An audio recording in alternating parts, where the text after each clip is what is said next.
que a gente sabe até aqui desse avião, do que ele estava fazendo, das possíveis circunstâncias nas quais essa aeronave se envolveu até esse acidente? Nós estamos falando de um King Air 90. É considerado um avião de extraordinário êxito na aviação executiva e aviação geral. Ele tem um peso máximo de decolagem em torno de 5 toneladas. Para vocês terem uma ideia, um avião comercial de grande uso no Brasil, um Boeing 737, um Airbus, chega a 70 toneladas, para vocês terem uma ideia das diversas relações entre tamanhos de aeronaves. O King Air 90 está aí há mais de meio século. É um avião, portanto, muito bem apreciado, é um avião considerado de fácil e dócil pilotagem, ele tem grande aceitação no Brasil, porque ele é capaz de pousar, de operar em pistas curtas, em pistas mal preparadas, é considerado bem motorizado e ao longo de todos esses anos veio sofrendo muitas e muitas atualizações. Portanto, é uma boa aeronave, nada a dizer em relação a isso. O que ele estava fazendo? Decolou de Goiânia e ele ia para Caratinga. Vocês terem uma ideia dessa distância. Ela é em linha reta, em linha de voo, é sempre um pouco mais, mas vocês terem uma ideia, são 826 quilômetros. O alcance desse avião é pelo menos o dobro disso, ou seja, estava perfeitamente dentro da capacidade dele de transportar peso e perfeitamente dentro da performance. Esse é um avião que voa em média, porque são muitos os modelos, esse avião atinge uma velocidade em cruzeiro média ali em torno dos 400 km por hora, um pouquinho menos, um pouquinho mais, mas é considerado uma aeronave deste ponto de vista não exatamente das mais velozes, mas muito confiável. Onde ele ia pousar? Aí começamos a complicar um pouco a nossa história. Ele ia pousar no aeroporto de Caratinga. O aeroporto de Caratinga tem uma pista de 1.080 metros. Para uma aeronave desse tipo, 1.080 metros não é exatamente curto, mas também não é algo que dá ao piloto um enorme conforto em termos de tamanho. Porque a gente tem que considerar que Caratinga está a 2.000 pés de elevação, em torno de 700 metros, e isso afeta já a performance de qualquer aeronave, sobretudo quando faz calor, mesmo considerando o fato do King 90 ser um turbo-hélice. Portanto, ele é menos suscetível a essas variações do que os pilotos chamam de altitude e densidade do que um avião que opera com motores a pistão. Voltando à questão de Caratinga. Vocês estão vendo os morros em volta dessa pista? Piloto nenhum gosta disso. Esportivamente falando, é divertido para os pilotos, digamos, toda a série de manobras necessárias para ter um pouso seguro, calculado e estável, levando em consideração a topografia. A topografia de Caratinga não é das mais favoráveis para avião nenhum, mesmo considerando o fato do King 90 aproximar uma velocidade ali em torno de 180 km por hora, o que não é muito veloz em termos de aviação, mas já está ali exigindo do piloto muita atenção. Prosseguimos então. Que distância do aeroporto esse avião se acidentou? Vamos conferir.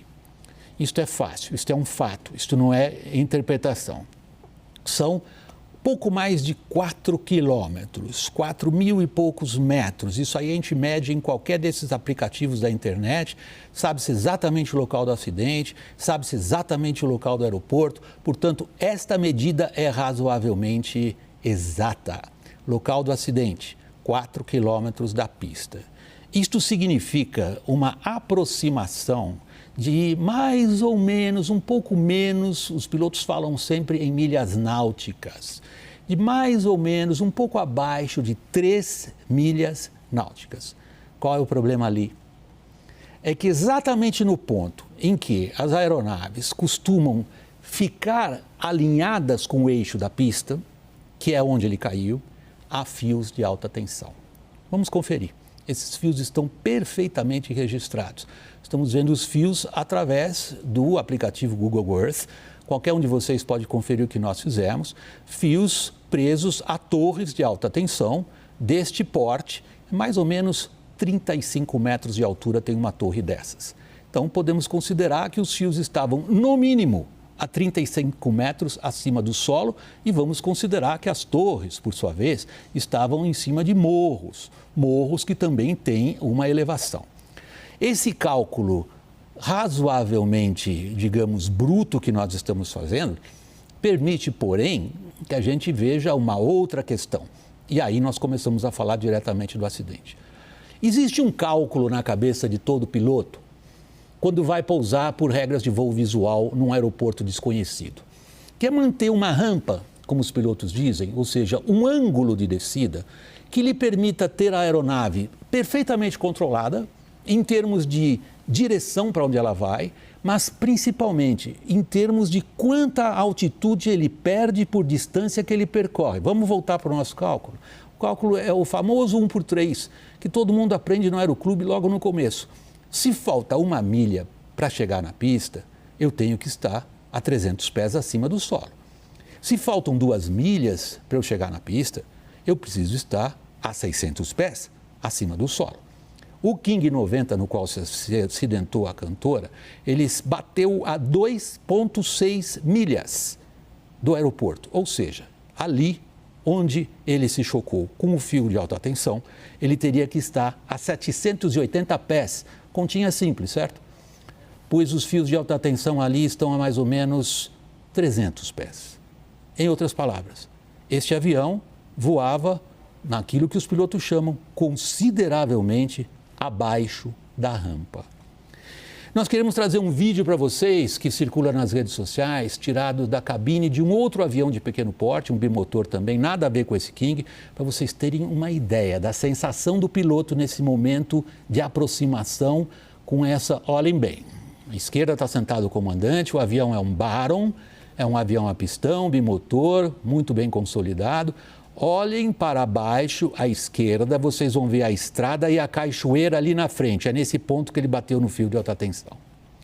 Este avião, o Baron, passou, como a gente diz na aviação, alto.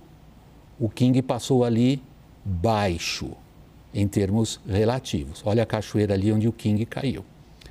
A câmera agora vai levar o olho de vocês em direção à pista, que os olhos treinados de um piloto conseguem identificar lá na frente, lá longe no horizonte. É esta a visão que o piloto queria ter.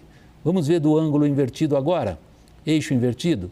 Como é que é estando na pista e vendo um avião, nesse caso é um King Air, se aproximar? Percebam que esses morros, para quem não é da região, para quem não conhece, dão inevitavelmente um nervosismo muito grande em qualquer piloto. Resumindo, então, o que nós podemos dizer a respeito dos fatos. Nós temos exatamente calculado em que ponto o avião caiu. Nós sabemos que à altura do solo os fios de alta tensão se encontram e a empresa confirma que o avião atingiu o fio de alta tensão. Nós sabemos pelas regras de 3 simples qual teria sido o ângulo ideal de descida e aí é um fato do qual a gente não pode fugir. Este avião estava em um ângulo de descida pouco mais baixo do que seria o ângulo de descida ideal. Qual a razão do piloto ter escolhido essa aproximação numa rampa mais baixa? Esta é o ponto importante, é um ponto importante para a investigação. O fato é que ele estava numa rampa mais baixa, num lugar talvez... Isso aí os pilotos falam por experiência própria, conversamos com os pilotos que operam em Caratinga, é um aeroporto que exige um bom conhecimento da localidade e que psicologicamente nos pilotos às vezes traz essa necessidade, deixa eu ficar um pouquinho mais baixo, mas isso daí é da minha parte, apenas supondo. É impossível escapar da emoção que isso daí causa.